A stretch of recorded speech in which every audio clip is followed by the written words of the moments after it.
that title, as I said earlier on, is worthy of celebration. I'm sure that might be the first or second, but I'll tell him that is from the start. But this is the biggest. All right. That's what we call Nukumau. Jide is now and Nukumau. All right. It's a big masquerade. Friend of the masses. Yes. And I think this this one means the mouthpiece. Mouthpiece, yes. The masses. Mouthpiece of the people. Actually, Jide is the mouthpiece of the masses. Now, moving on now. In the midst of security threats in the southwest of Nigeria, the Amotekun Corps in Ondo State has continued to be above board. The Amotekun operatives in the state have arrested about 100 suspects through the interboundary operation between Ondo and Ekiti states, tagged Operation Bale Bako. That the suspects arrested include a 60-year-old boy, Precious Ekpeboye, who was arrested for allegedly raping his brother's wife. Let's share the story by TVC News Ayodiji Muradere with you.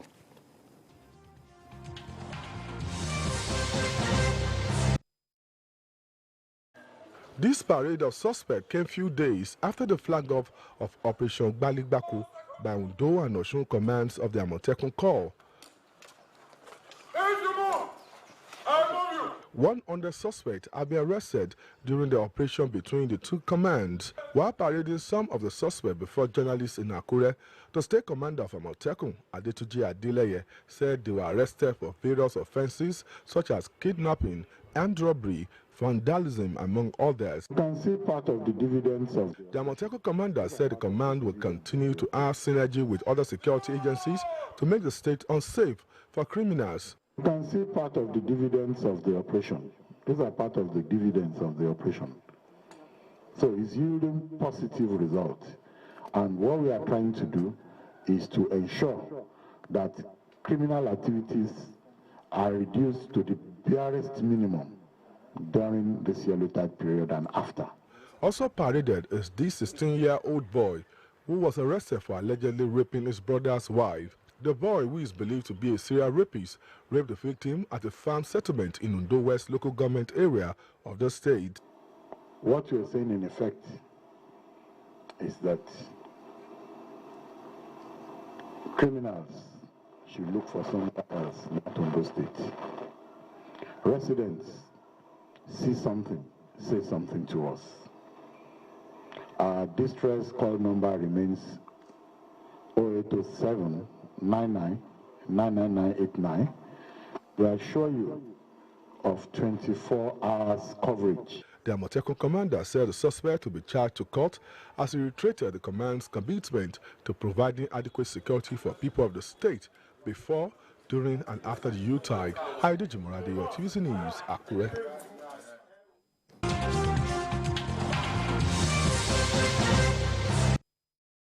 Yes, Operation Bale Bako. So sweep inside, sweep outside as well. Outside, and by Amotekun, Ondo State making another statement from this Amotekun. Yes, when you talk about Amotekun in the southwest, Ondo State is a perfect example of how Amotekun should work. Working with security agencies to keep our people safe. There's still a lot more work to do, but no one can deny that Amotekun has been doing its best in Ondo State. I am happy also that they are working in tandem with the army, with the police. In fact, sometimes I ask myself, if we didn't have Amotekun in Ondo, Ondo is the gateway to the north. Yes, because it shares boundary with Kogi State, for example. Yes, it's some of the criminals from the north can easily come into the southwest through Ondo State. We saw what happened in Owo. That's why the governors of the southwest states have a lot to do. They must fund Amotekun, provide the tools that they need, and give them the best of encouragement so that they can protect our people in these difficult times. Look at what we are hearing about the Lagos-Ibadan Expressway now. It wasn't like that before. But if we do not move quickly, if Ogun states and Lagos states, if they don't take this thing those two states, because this is a boundary. When you even talk about the Lagos and Oyo, Lagos-Ibadan Expressway, 3 states are on that route. Ogun State occupies the biggest chunk of that expressway. So, to keep that expressway safe, the governor of Ogun State especially must sit up in this area. He has to sit up. Lagos is just a few kilometers, you know, but Ogun State is the state that occupies the longest stretch on that road. And we are seeing along the boundary between Oyo and Ogun, these guys are striking, attacking our people in those places. The Shagamu around the interchange was where that lecturer was picked. Yes, was picked. And another student of Moshood Abiola Poly, they picked them up. They had to pay ransom before they were released. Then, last week we were discussing here about that road. At the time we were discussing here, they were firing at passengers on the road. What is going on? Just fire at passengers just like that. You know, so the police have to pour more of their men on that road. Let's have what we call the motorized patrol. The motorized patrol is better because you don't have to stay static. If they know that this is where you are, they can operate just after where you are or before where you are. But the motorized patrol will keep them guessing that the police could arrive on the scene anytime.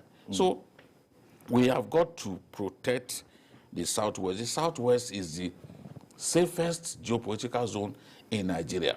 And for investments to continue to come into the Southwest, for even the Americans who always do this travel advisory, for them to continue to list the Southwest as places that people can go to, we must ensure that we are on top of this security situation, especially on that busy highway, Lagos-Ibadan Expressway.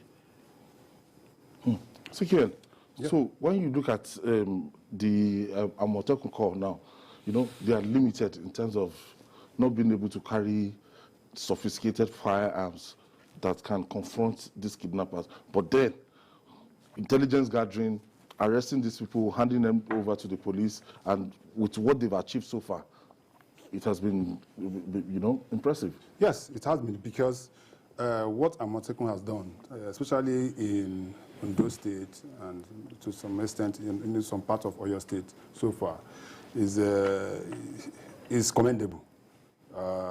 It shows that if really engaged in this community policing that we have been advocating, and even state policing, which some people have been advocating for a long time, then we'll get it right. Because when you look at the number of policemen that we have to man 36 states and the Federal Capital Territory, you see that they are completely inadequate. Even the military seems to be overstretched. At the retreat that the police had in Owerri last 2 weeks that I attended, the Chief of Defense Staff, General Rabo, specifically stated that the military can't wait to hand over the internal security to the police. That's what he said.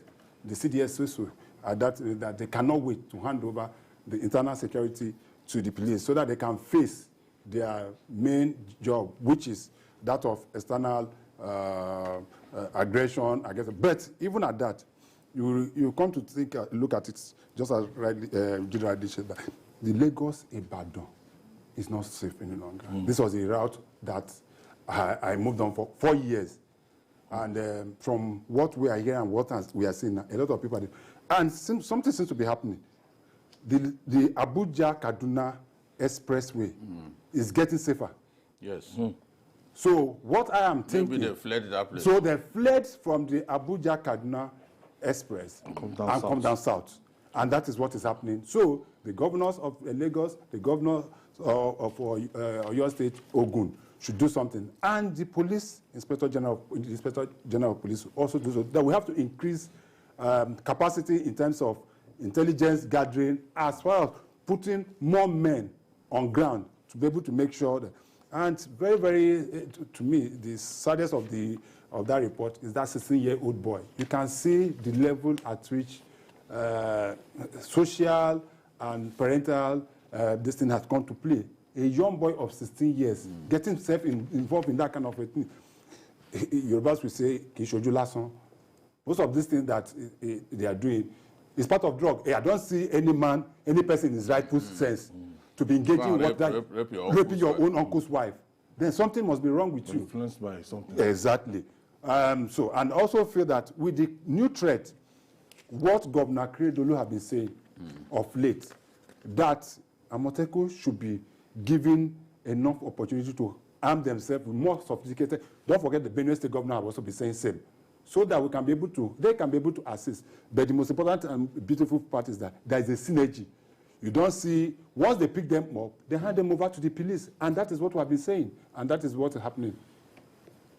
So when you want to look at even the framework, the law, what they are using now in terms of ammunition and everything, a lot of people will say that they have to step it up. That government should approve at least, because the governor of Ondo State actually asked for AK-47, yes, the minimum.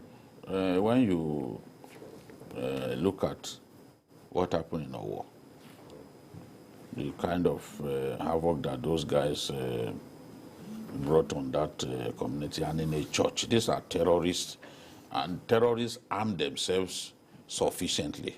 They are not ordinary criminals. So they arm themselves. They always come prepared. They come to take people's lives, and they always arm themselves sufficiently. So if you are now saying Amotekun should go and confront them with pump action, with den guns, of course, it's disproportionate.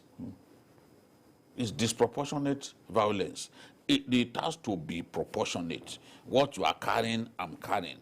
We will respect ourselves when you see that, look, why are countries that have nuclear capability, why are they difficult to attack? Because you know that the threat that you possess, he also possesses it. And no one knows when somebody will say, okay, I'm not even going to use conventional weapons. When I have nuclear capability. Countries like India and Pakistan, both of them enemies of one another, they both have nuclear capability now. If you see the way they jubilated in Pakistan in the 90s when they acquired nuclear capability, because they felt that with that nuclear capability, India cannot threaten them anymore. You know? And the late Indian PM, Vajpayee, tried his best to even make friends with Pakistan. Maybe that would not have happened if they had not acquired that nuclear capability. You tend to respect each other more. The way Putin is threatening, he will use this thing. He knows the Americans are there. They can use their own. That means we want to destroy our world. So if we relate that to what we are saying. North Korea. Don't forget him. Yes. that man. A lot of people don't trust him. Even the invasion of Ukraine. If Ukraine had a nuclear capacity, there's no way Russia would have gone there. They won't even go in. You know that they won't go in. You know that Ukraine at a point was already developing their own. At a point they almost completed. No, they had a peace. They had a peace. What happened? Yes. What happened was when the Soviet Union broke up, Ukraine happened to be custodians of a lot of the nuclear warheads that the whole Soviet bloc had. Okay. They now gave it up. There was a peace pact they made them to give it up. So some of their people are regretting now that if they had not given up the nuclear arsenals that they had at that time, no way would this Russia man have been able to? no way would have invaded them. He wouldn't have even thought about it at all. because you will say, if I invade them, Controlled. and they suddenly use it, what do we do? So you will not even go there. But a country of 50 million, you just decided, okay, I'm going to invade them because you thought you could easily overpower them. Now you've lost Kherson. They were the ones who quickly even retreated.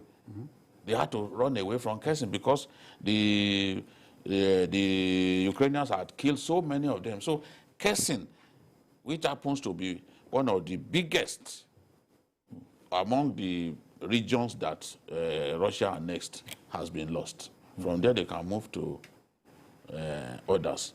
But the point I'm making is, if you have that weapon that matches what the opponent has, even your confidence will be greater, and you know that you can confront the enemy. But you see the way they kill, these bandits kill vigilantes and all this, because the vigilantes don't have the weapons that they have. In one day, they can kill 60 vigilantes, and they don't even want to be confronted. But if you arm them, things will change. The balance of balance of power also, or terror will change. Just quickly before we round up on that, also what Amotekun is doing should be should be emulated by other security agents, local security agents in other parts of it, especially in the Southeast. I'll give you a classic example. What most of the state governors are doing in Southeast is using a bubago, which was established to be a kind of local security outfit like Amotekun, to victimize political opponents. That's what they're doing, most of them. You see them, they are arresting opponents, stopping opponents from campaigning, using that outfit for what it was not meant to be. And that is a problem. There is a particular state. I don't want to start mentioning it. That's why people are scared of state. That's why people are scared. When people see that, they will say, why, if this is what is going to be, then let's forget about state police. To intimidate their opponents. I'm not seeing that happening in the Southwest, but it's happening in the Southeast. And most those governors should be warned. But that is not the reason for the establishment of that outfit. The Baraku should be deployed to do what Amotekun is doing. Exactly. It should not be politicized. Yes. All right, moving on now. Due to pay disparities in Nigeria, the gap between the rich and the poor is widening. Hence, a deliberate policy is required to ensure equitable distribution of wealth in the country. In one of such steps, the Revenue Mobilization, Allocation and Fiscal Commission said it is embarking on review of the pay of public officials because it is unacceptable for any public official to earn more than the president of Nigeria. Chairman of the commission, Mohammed Shehu, mentioned some government institutions like the Nigerian Communication Commission, NCC, the Nigerian Ports Authority, NPA, the Central Bank of Nigeria, and others as some of the agencies whose heads are earning higher severance package than President Muhammadu Buhari. This is quite interesting. It's ridiculous, really, that you see some agents of government like the Debt Management Office, like NMPC, and the rest of them, they earn what our people have come to describe as extortionate wages. It's not like the normal civil service no. salary stream. Everyone knows that the teachers don't earn so much, despite how important they are to the society. Even our leaders were trained by teachers, but we continue to teach teachers with levity. In some places, teachers are among the highest paid. In our country, doctors, as important as they are not among the highest paid. Teachers are not among the highest paid. But some bureaucrats earn fat salaries that they don't deserve. You can't fix the refineries. They're not refining anything. But they are among the highest paid in our country. Highest paid. Packages. Collecting so much money for work not done.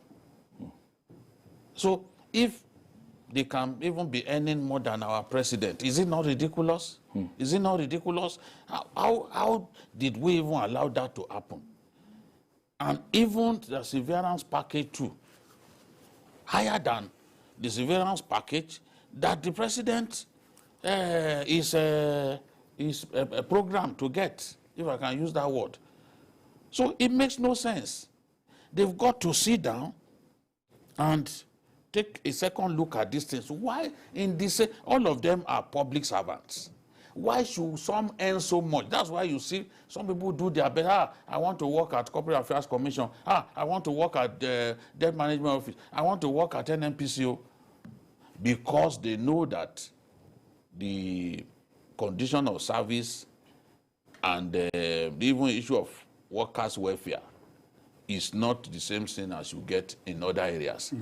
Their wages, their take-home is not the same thing. Why should that happen? What is the job of the FAC, the Revenue Mobilization and Fiscal Commission, if they cannot sit down and structure this thing properly in a manner that ensures that some are not seen as superior? Because this is apartheid in the real sense. If those guys can be earning the kind of fast salaries that they are earning, even earning more than the president, it's ridiculous. It makes no sense. So again, there's this agency with juicy this thing. We know before now that if you work in CBN, NNPC, Nigerian Port Authority, there's like a class to this thing. It's not like the normal. They call themselves income generating agencies. And you ask them, the income they are generating, is it for themselves? Is it on Nigerian? It's generating for us. And they're supposed to be paid by Nigerians. It's quite unfortunate. This has been happening for long. You're talking of NPA. What of NCC? Have you ever thought, have you looked at it from the point that most of the children of our leaders find themselves in these agencies? Yes. Once they graduate, in the first place they said to come back from abroad, they go and work at NCC, CBN, NNPC, MPA, DMO, most of these FIRS. Those are the choice ministries or whatever. And they will not make even appointments. They won't make it public. When the employment, the vacancies, they don't know. You can never see. You know that it's within government gazettes that all those vacancies must be published for Nigerians to apply. Newspapers. You go and check when last any of these agencies published that. Someone even said even when they publish. When they publish, it's just for the fulfill righteousness. They have already. They made up their minds. Now you will surprise that their wives, their children, members of National Assembly, those ministers, and the with their children, they put that's where they are. That's why you find NNPC, NCC. As is retiring, so you apart from that, apart from their salaries, they are the ones that go on foreign whatever every time, respite all of these things, and collect extra codes. Trips. They go on foreign trips. If they're on holiday, they just go to the US and spend. They waste all the money. That is what I'm saying. It is a fact. We have most of them as our friends. We know what is happening. So for the agency FC to come now and say that, well, and good, let's see how it's going to be. But the fact remains that it is unrealistic, is uncalled for, as Jide rightly said. If you see how much NNPC, despite the fact that it has been unbonded, whichever name they call themselves, are still paying. People working at Kaduna Refinery that has not produced 1 single liter of petrol in the last 2-3 years, they are collecting serious. If you see how much is being budgeted for, I had the group GMD of NNPC saying the other, they were asking him, why is there still? He said, are you saying we should shut down the place? If they shut it down, something happened, what happened? But these are people that for a single drop of petroleum have not been produced. The one in Kaduna, the one in Warri, the one in Port Harcourt, and they are withdrawing salary, foreign trips. Come to think of it, they also fix their own salary. When was the last time that NNPC remitted? If just a few months ago, that for the first time, they said they remitted, was it 600 million or whatever? No, nobody's accountable. So, what should be done should be done. Making certain is just like when the president appoints ministers. You know, ministries you have the grade A, the grade B, the grade C kind of ministry. That is why you will never see the son or daughter of those rich people going to all this ministry. Ask them to go into all this ministry, other ministry. Definitely, they won't. They know the agencies where they know the agencies where they're going to make money. So if they're going to come to play with this and be able to put this right, all well and good. Whether they can get it achieved, yes, they have the enabling law backing them to do that. But would they have the political will to do it? That is another question entirely. All right, I have Mukhtar. Mukhtar is calling us from Kano. Thank you for joining us, Mukhtar. Thank you. Thank you very much. Yes, go ahead, please. Let me make my contribution with regards to what you are discussing now. You see, the issue of revenue mobilization, the issue of inequality in salaries and wages has been there for more than 30 years. And what is the revenue mobilization doing about it? There's inequality in salaries and wages. There's inequality in justice. There's inequality in health. There's even inequality in education. Today in Nigeria, I am telling you, the same graduate, the same faculty, but because of one reason or another, somebody may find himself in a teaching profession, and the other may find himself in NNPC or Central Bank. And you will see how much they earn. And it's so sad that we're operating a system that we cannot be able to accommodate, and that we're creating a gap that will encourage corruption, a gap that will encourage hatred for so many people. So I am advising the revenue mobilization, they are fully aware of these inequalities, not only in other sectors, also in the salaries and wages. Go to universities, go to private universities. See our leaders are taking their children to overseas. See us with the ASUU and the federal government.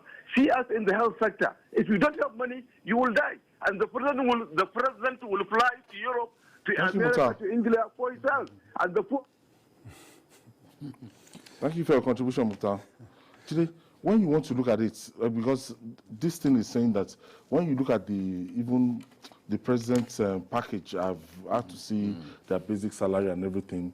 Is not high at all. No. It's not attractive, and that's why people will get there. And if that is not enough for them to spend, people will do some other things to make money. But when you look at the basic package that is approved by the Revenue Allocation this Ramafact, you understand that the package of the vice president and the president is not so attractive. No, when people are making so much noise the other day about a news story about how much will go to these elected public officers and their aides when leaving office, you know.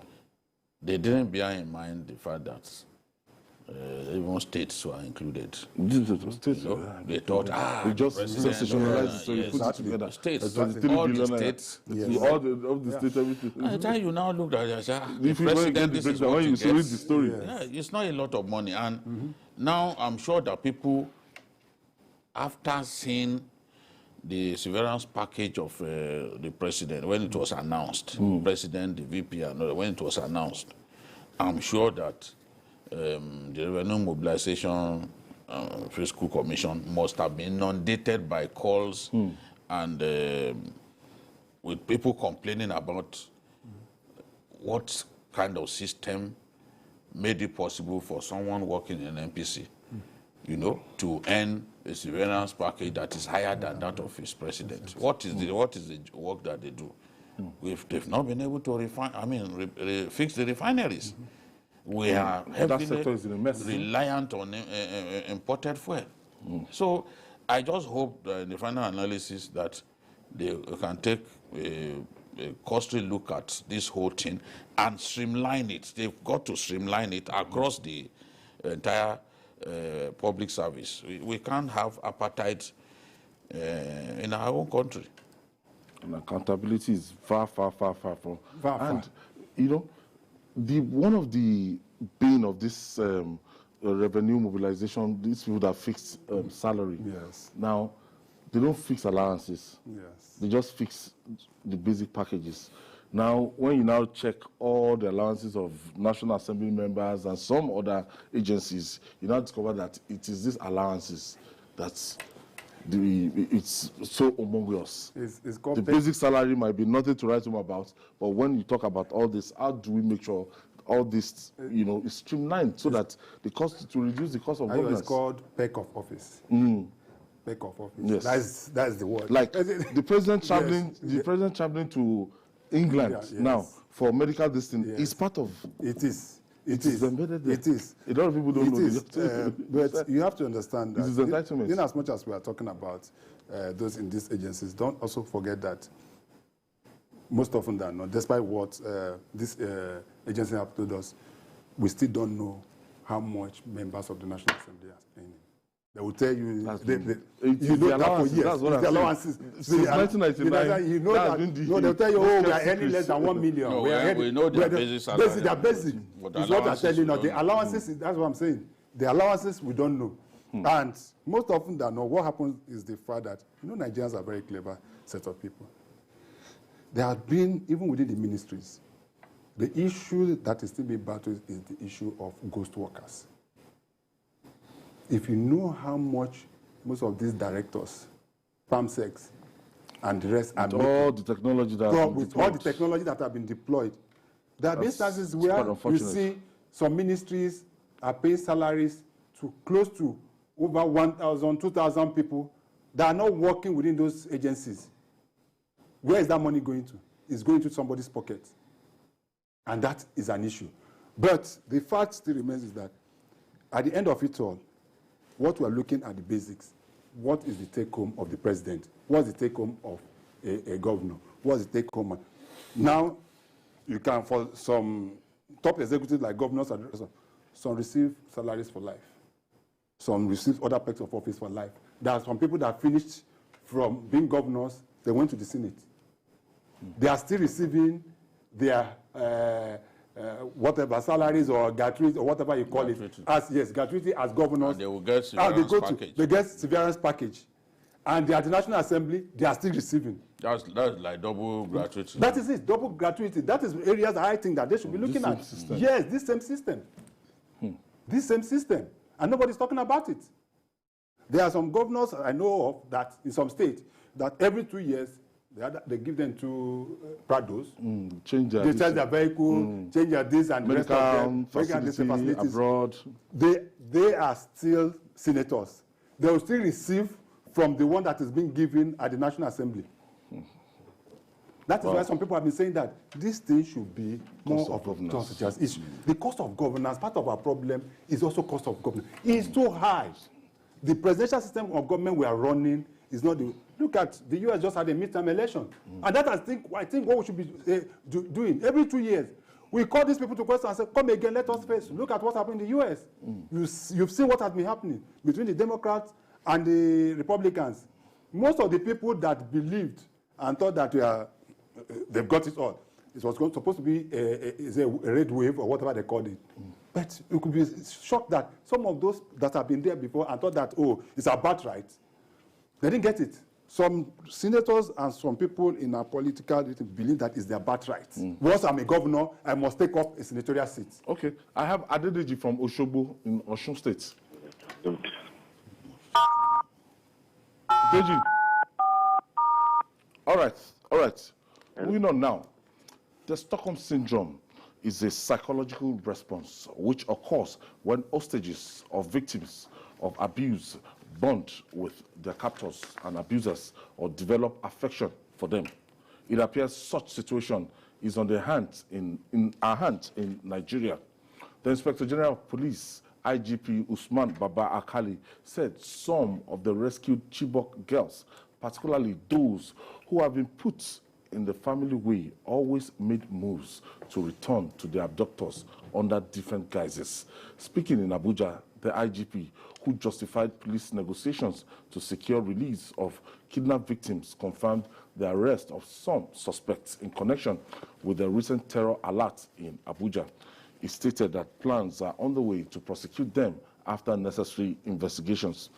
Jide, let's talk about these Chibok girls, because some people, they are still, counting down that it is how many days Chibok girls, the government of Nigeria must get back these girls. But the story has changed. The narrative has changed ever since these girls were abducted. The real sense of it is that some of them are mothers, or most of them, if not dead, are mothers right now. And we've seen situations whereby they had to just go back to Sambisa Forest to meet in search of their husbands. There are a number of reasons for that. When these people return home, they are not properly integrated to the society. In fact, our people tend to stigmatize them, treat them like worthless rag. And the affection, the love that they craved eventually gets denied them. So that way, they feel like they should just return to their husbands in the forest. Someone, this thing called love and affection, it's difficult to explain. In the real sense of the word, the person who illegally married the girl may not have been among those who abducted them. Because the operation could not have been carried out with everyone involved who is a Boko Haram fighter. So invariably they get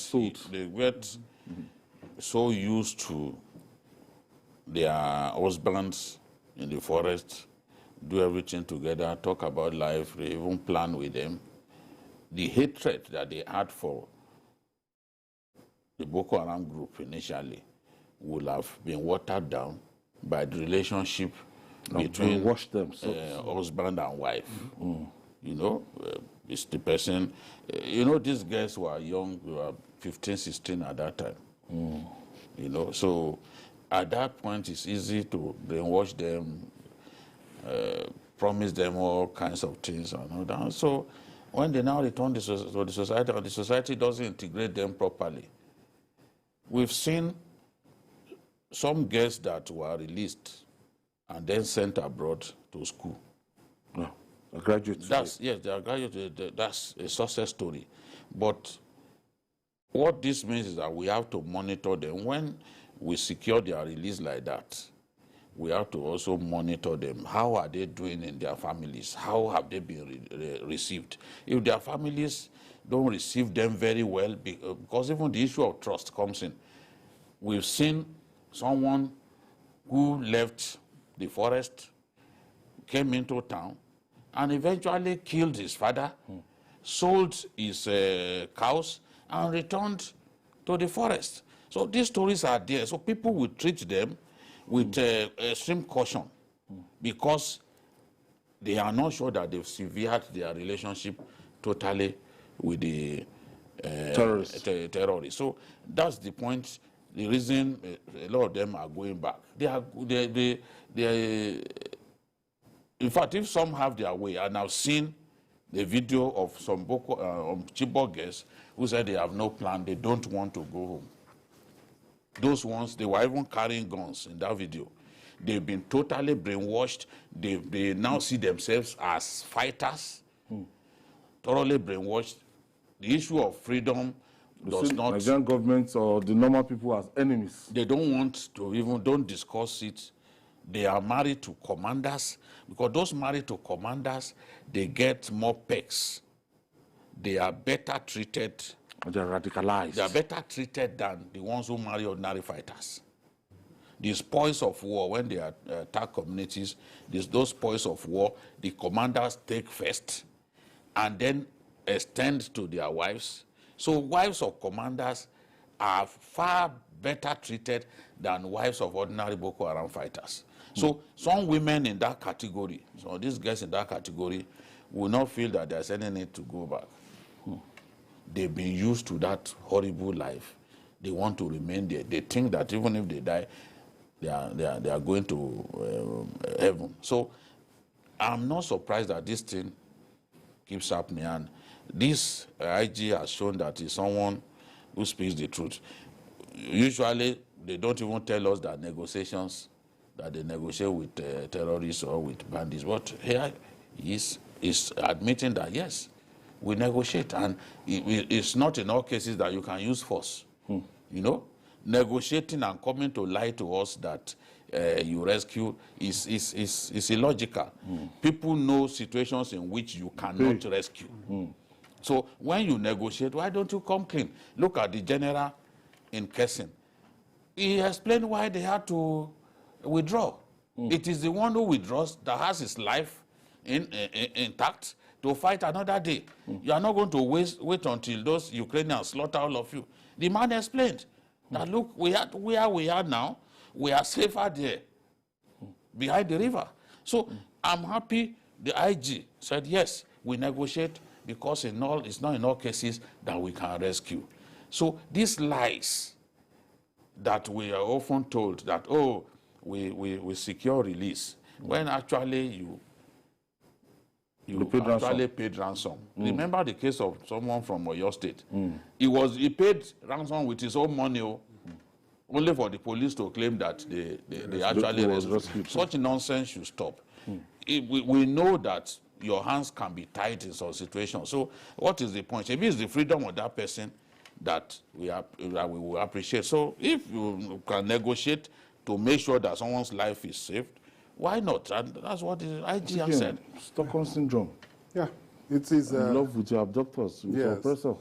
Well, it happens. Go back to the village. Go back to let me tell you, the mind and the heart. God is only God that knows what He put the heart of a man and that of a woman. When two try to cohabitate together for some time, there's always a tendency that you get to like yourself. Yes. It's especially when population comes. Yes, when it comes, there's nothing you can do. And most especially when you start having... There's one popular saying that when your girlfriend has slept with your friend, you have to be very careful. Very, very. You become the endangered species. You have to be very careful. So once that relationship... Or is it your friend or your enemy? When your girlfriend has slept with your enemy, then you have to be very careful. Because they are next online. So it's natural. Some of them had kids already for these people. No, when they come back to the villages, nobody is going to marry them with 2 children. No. Nobody. No. Nobody is going to accept those 2 children as his. You understand what I mean? Nobody Children is going to do that. Children of terrorists. Then anywhere they go, don't you know that even their own family find it difficult to accept them. But this is not the daughter. So this is not the girl. This is not what I want. This is what even the mother and parents will be saying, just do and go back. If she does anything, look do at and go back to your husband. The other day, who was saying people killed us, they burnt our society. How do we accept them? Yes. The governor was begging. Let's accept these people. So, I mean, it's difficult. So that is it. There is nothing you can do about it. It's a fact.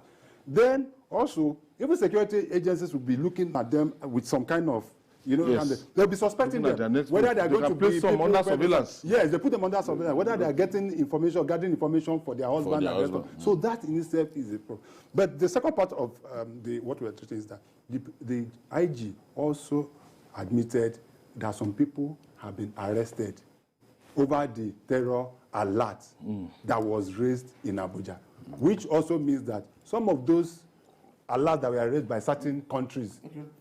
Let's quickly take this far. Julius is calling us from Valencia in Spain. Thank you for joining us, Julius. Thank you, sir. All right, go ahead. I want to quickly touch on the former issue. How can some individual be receiving salary bigger than that of a president of a nation, as big as Nigeria? This is it's not heard anywhere in the world. And as I keep saying, no one has ever come from the NNPC, because I have someone saying who is an insider that especially the refinery from the Niger Delta, that they do work every day and produce oil. And the oil is loaded in the ship, taken to Lagos. Nigeria paid for transport to and fro as if it was coming from Holland or wherever they are refining it. We are in a very big mess in this country. I just pray that as you people begin to talk, the relevant security agencies should look into it.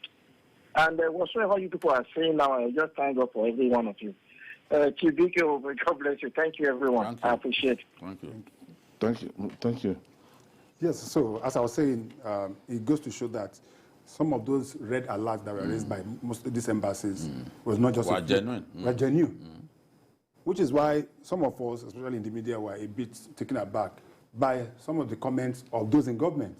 Instead of looking at the issues as they were attacking the embassies, they were attacking the countries and the rest of them. You can attack but the message you cannot. Because they must have gotten there. So the IG has come out to say that, and good enough, now these people will be prosecuted. If that alarm was not raised, probably would have just gone to sleep and just treat it. You remember what happened when the issue of the various information that was given about the Kuje prison. The Deputy Speaker of the House of Representatives stated that about 40 or 40-something intel were received. And nobody took a single step to be able to remedy that. So those are the issues. I'm sure that's even why those, the West, that's why they went ahead. That's why they went to town. Why? You know? How are you even sure that before they raised the alarm, that they have not sent these signals to our government agencies? And because they refuse to take action, then they have to come up with that. So those are the issues. Then we have admitted now that arrests were made in respect of that. Which means that the noise that they made was a valid one. Very, very. It nudged us to move quickly. What if we didn't go to make those arrests? You know, so instead of saying, "Oh, have they been able to stop school attacks and all that?" America is a country the size of West Africa. It is not possible for you to totally defeat crime in such a big country. Our own country is not even as big as, it's not as big as Chad, it's not as big as Mauritania, it's not as big as Niger Republic, not as big as Libya, not as big as Algeria. We need to protect our country better. And if people, the UN building before our eyes was bombed. So if they raise the alarm, we are not supposed to abuse them. We are supposed to just quietly work towards ensuring that the things that they talked about do not happen. After all, alarm was raised about Kuje prison, and before our eyes, those boys came, released their colleagues, and even operated for over an hour and walked away, and no arrest was made. Till now, no arrest was made. No, to even allow them escape on those their bicycles into the forest without arresting anybody in the seat of power is a matter that continues to put us to shame. You know, so and finally, it is said that all that is required for evil to triumph in the society is for men of goodwill to be silent in the face of tyranny. The brewing crisis between members of the Academic Staff Union of Universities, ASUU, and the federal government presents us with such situation.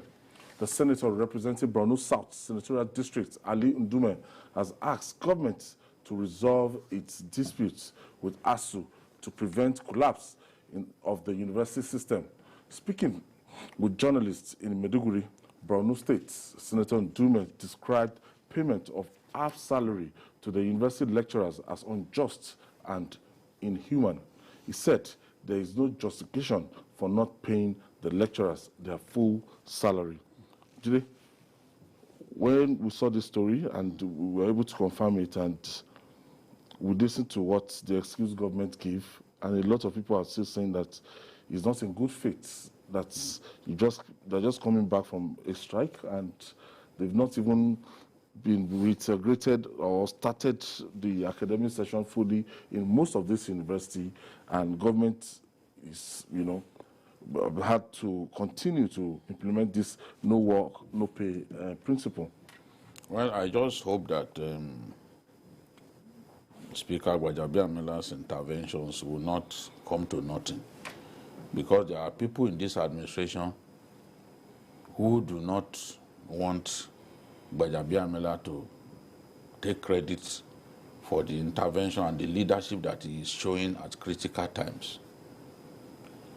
The Speaker has already advised the ASUU guys that, look, don't be calm.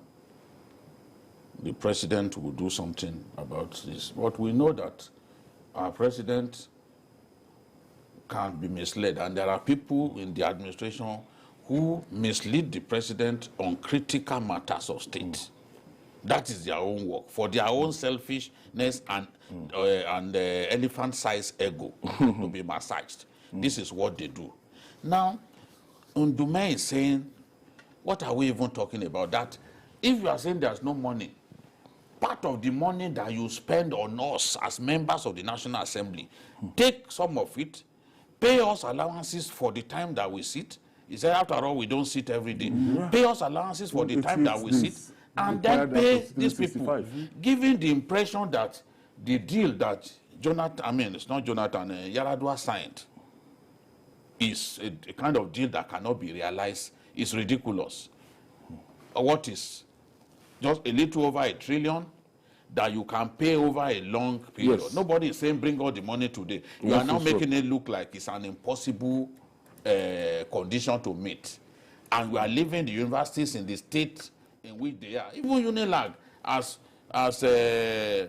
rarefied in terms of class that it is. I was there last week. Some buildings are already looking old and needing a coat of paint.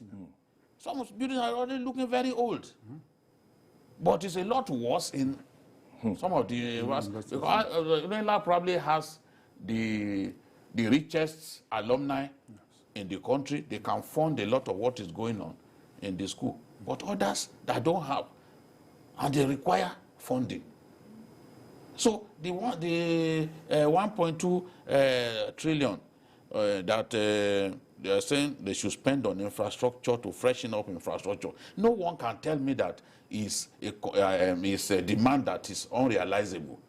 Over a long period, the same country that is prepared to spend 6.5 trillion on subsidy that is humongous, that is largely doctored. So Ndume is saying, even if it means that the National Assembly will reduce sitting allowances or be paid on casual allowances basis whenever they sit at the lower and upper chambers by cutting the recurrent expenditure in the budget of the federal lawmakers, so be it. Now, he also said that we only assemble twice a week or so in a week and get paid. He said, why will the federal government cut university lecturer salaries? Because they went on a legitimate strike.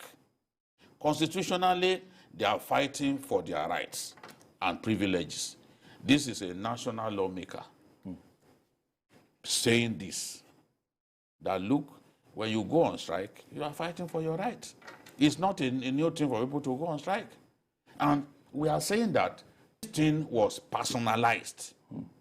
People have gone on strike before that you paid. You should not be victimized. NMA, I said NMA and resident doctors, they went on strike. You paid them.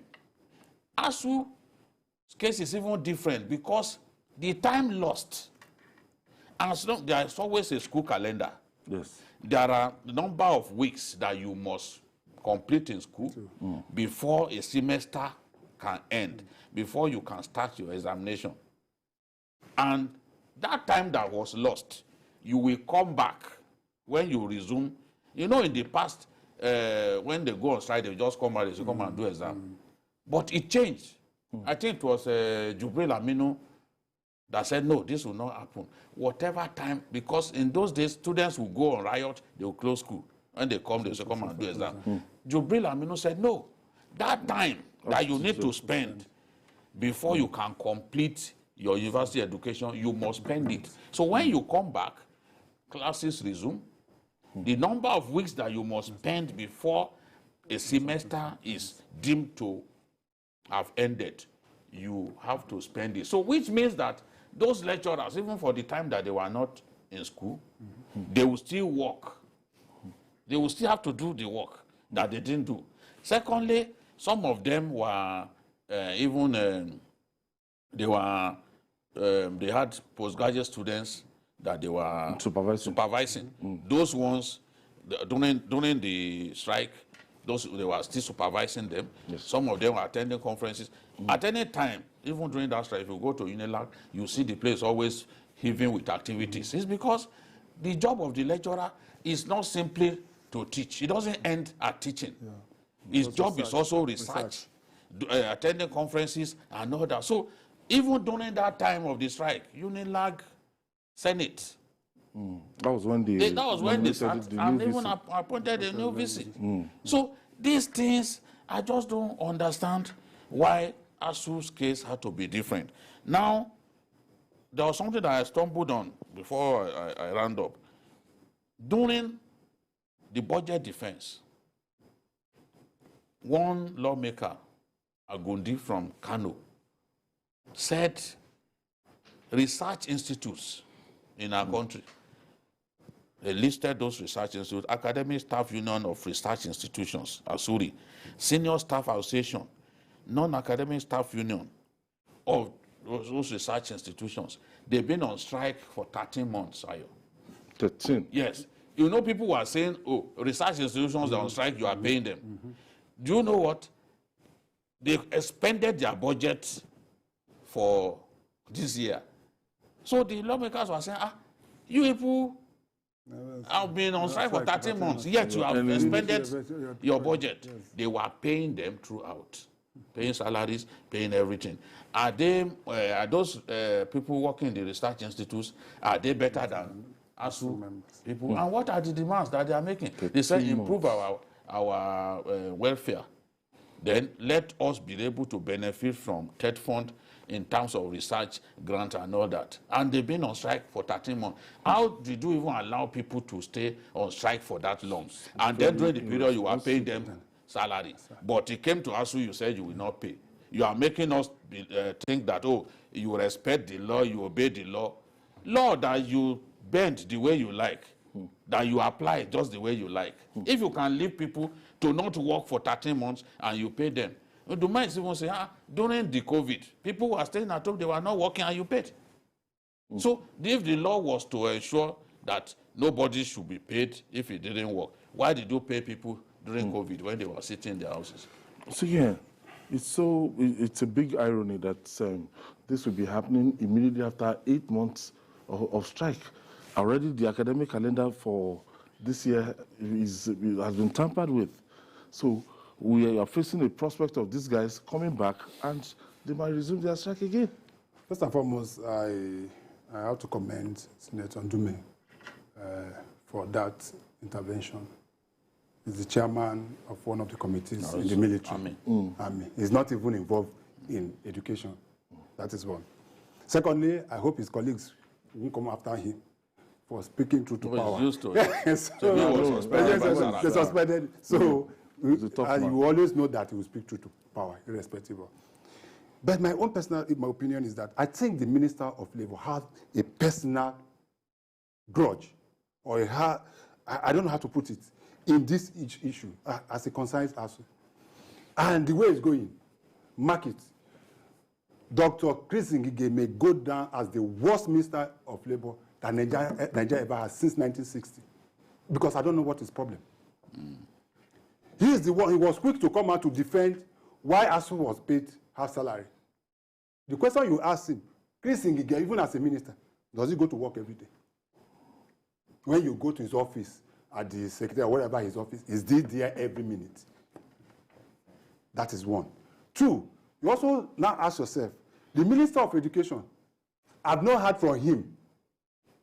I've not had a single statement. Maybe you can bear with it. Whether he has issued a statement since this issue of half salary has been. So everyone knows that he wanted them to be paid. He wanted them to be paid, so it's not his fault. Then, more so, we also have a Minister of State for Education. If you get my logic and see where I'm going. And those are the employers. And those are the lecturers. Exactly. So those are the employers of lecturers, because Minister of State also, who was recently appointed, Yes. he has not been able to say much. I remember when he was going around and there was some issues that some statement he made some few weeks ago that everybody was. But the fact remains is that these are people you have not paid salaries for 8 months. If they decide that first of all, pay us the 8-month salary before we go back to work, despite the fact that the court said they must go back. How will we be able to solve that? There have been instances. I remember the days of Anders Oshomole, when the court, what's this court? Industrial court, give directive. They disobeyed. They disobeyed it. They disobeyed. They disobeyed that, and the heavens never. Through Obasanjo's time. And the heavens never. Yes, they disobeyed it. I remember that vividly. Nothing happened. So ASUU in itself, in as much as a graduate, even I know the last strike in 2017 yes. or so, the industrial court said NSC should not go on strike. They went on strike. They disobeyed. They disobeyed. Is it today that they've been disobeyed? So, but in good faith, ASUU decided to go back because, one, for the court, and also because of the cry of Nigerians. And that is what we've always said time and time, except we start making our political leaders to have their children in these schools. Let us put it in, if we can, the part of our amendment we made, if we can have it that, let their children be. Every day you see them posting on Twitter, posting on Facebook, their graduation in America, in London. They are not even ashamed. They are not even ashamed. You left the schools in the ecosystem, but you are happy to show pictures of yourself and your family that graduate. Go viral. What do you think you are doing? So those are the issues. So most often than not, I just look at it and say this kind of that. Did God specifically give Nigeria? Actually withdrew his children. No, he said his own children. I am talking to school here. But how many of his colleagues allowed their children to go to school? You know that despite that, it's not as I comment the House of Representatives Speaker. But you know that there was a. I have Dr. Grace calling us from Port Harcourt. Thank you for joining us. Hello. Yes, go ahead. I just wanted to make a comment about this ASUU something. Go ahead, please. The role Ngige is playing, because in the state senate also, when they raised this matter of somebody was proposing a deal for no work, no pay, Ngige was the first person to oppose it. When he was a senator. When he was a senator. When he was a senator. Yes. I don't know why. He opposed it. Now he's against it again. So I don't know. I wasn't even aware of that. Yes. Thank you for your contribution. Go and look for the story. So he opposed it that time, but today, now that the issue is on, that is why I said he has taken it personal. It's personal. And he's taking it personal. And it's becoming an ego thing. He doesn't have to do this. If he had the interest of both the teachers and especially the students, look at the problem we're having, insecurity. NSAS, the NSAS issue that we had, we are mostly executed by students who were at home at that period. Yes. Most of them were out of school. So it was easier to gather them at the Lekki toll gate. And you saw what happened. They were not the one that perpetrated the evil. But some people lashed on that, mobilized, and so we shouldn't be doing this. The lecturers should be paid. We are going to December. And don't forget, when they resume, they said they had no money to go to the class to take them. They said it now. Since February this year. Ayo, if you know the number of lecturers that are leaving this shop. No, some are even dead. If you know the number of lecturers, at least I know not less than 7 that have left this shop of this country. Some are PhD holders. They are going to apply for masters in United Kingdom. Just on to Japa. Most of them are doing that. So many for most of the universities, because this we continue the way, and we cannot continue this way. Wow. Okay, we can't continue to decline in virtually every sector. There is a need for them to listen to Senator Ndimwe. At least it's not Jide saying it now. And it's not CKN. It's not somebody in government. It's a senator saying, look, let's find this money and resolve this problem. You can't be paying them half salary. Everyone knows that thing, except the bloody psychophants who cannot actually think constructively. Exactly. Everyone knows that this thing is just personalized. This is not the first time people will go on strike and they will pay their, even during military regime. Yes. During military regime, ASUU has gone on strike and they paid them. Why is this one different? Is this a military regime? Did we vote for a military regime? So this is, and for them to have even obeyed the court and decided to come back in good faith. The ideal thing is to say, okay, you guys, you can even make it a banter. You this man, you are back now. What is the thing? Everyone is fighting for his interest. You signed the memorandum of action that you will do this, you will do that. You didn't do anything. So that was why the strike was provoked by government inaction. How do you make promises that you will not fulfill? Sikian, I want to thank you for your contribution today. Thank you very much. For those of you that have been asking me online that why is Babajide dressed like this, I told you before, those of you joining us, that you joined us in the course of the program, Babajide has been honored by the king, that's His Royal Majesty, Dr. Eze Chukwuemeka Eri Ezera, the 34th, as the Okulora, that's Babajide Kolade Otitoju, titled the Okulora on Babajide from that kingdom. That's the mouthpiece of the people. Once again, from the backroom staff are saying Jide should ensure that he hosts them immediately after the program today. We are moving from here. They've been talking that reception that did not hold in Aguleri that time. Yes, the reception should now hold in the compound of TVC. Exactly. So we say congratulations to Chief Babajide Kolade Otitoju. So apart from the Omo Atata, you are now Okulora. Yes.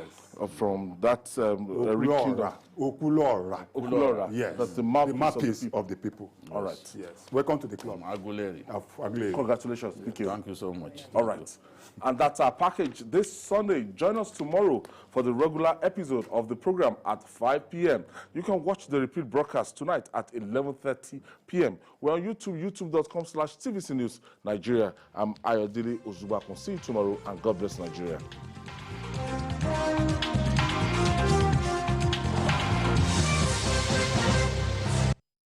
The National Assembly is a busy place. As the bastion of democracy, it is a place where bills are presented, motions debated, laws made, and the yearnings of the people are laid bare.